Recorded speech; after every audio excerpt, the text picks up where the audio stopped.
ગણેશાય નમઃ. નમસ્કાર મિત્રો, ગીતા જ્ઞાન ચેનલમાં તમારું સ્વાગત છે.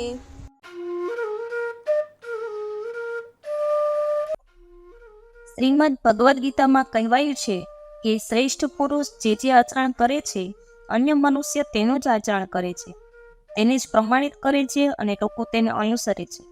આ વિશ્વમાં અનેક લોકો વસે છે, તે પૈકીના કેટલાક લોકો એવા છે કે તેના વાણી, વર્તન, વિચાર અને વ્યવહાર મુજબ અન્ય લોકો તેમને અનુસરતા હોય. આવા શ્રેષ્ઠ લોકો જે કાર્ય કરે છે, લોકો તેને જ સાચું કે યોગ્ય ગણી અને અનુસરે છે. શ્રીમદ ભગવદ્ ગીતામાં આ ચિંતન ખૂબ જ સુંદર રીતે મૂકવામાં આવ્યું છે. કોઈ મહાન વ્યક્તિ કે ઘરના વડીલ જે કોઈ શ્રેષ્ઠ અને સંસ્કારભર્યું આચરણ કરે છે, તે પરંપરા બની રહે છે અને તેને સમાજના બાકીના લોકો પણ અનુસરે છે. એવી જ એક વાત છે ભારતીય પરંપરાના વાહક વિનોબાજીને અનુસરતા દાદાજી અને દાદાજીને અનુસરતા અવની અને અમરની.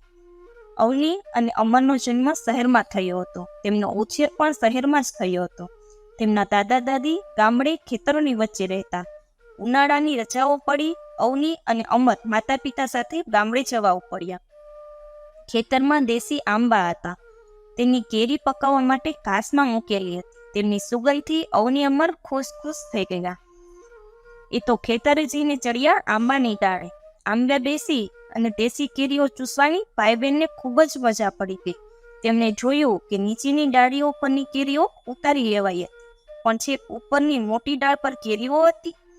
ઉપરની ડાળ પર લટકતી કેરીઓ જોઈ અવનીને મનમાં પ્રશ્ન થયો, આ ઉપરની ડાળની કેરીઓ કેમ નહીં ઉતારી હોય? અમર કહે, એ તો દાદાજી જાણ, ચાલ જઈને પૂછીએ. દાદા ખુરશીમાં બેસી વિનોબા ભાવેનું પુસ્તક વાંચી રહ્યા હતા. અવની કહે, દાદા, પેલા આંબાની ઉપરની ડાળીએ પકવવા મુકાય એવી કેટલી બધી કેરીઓ છે. દાદાજી કહે, હા, ત્યાંથી જો બધા આંબા પર એમ જ છે.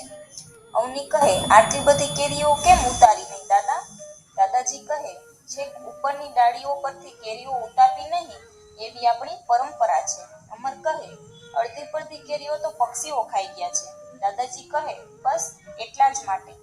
આપણને કેરીઓ ભાવે એમ પોપટ, કોયલ, કાબર નહીં ભાવે ને? જુઓ આ વિશે વિનોબાજી શું કહે છે. અવની કહે, દાદા, વિનોબાજી એ કોણ?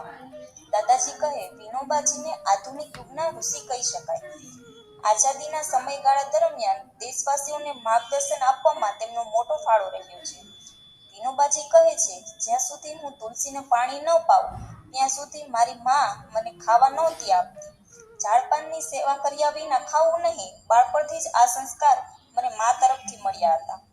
ભોજન કરતા પહેલા તુલસીના છોડને પાણી પાવું, ગાય અને કૂતરા માટે કંઈક અલગ રાખવું એ ભારતીય સંસ્કૃતિની કંઈક આપવાની વાત છે.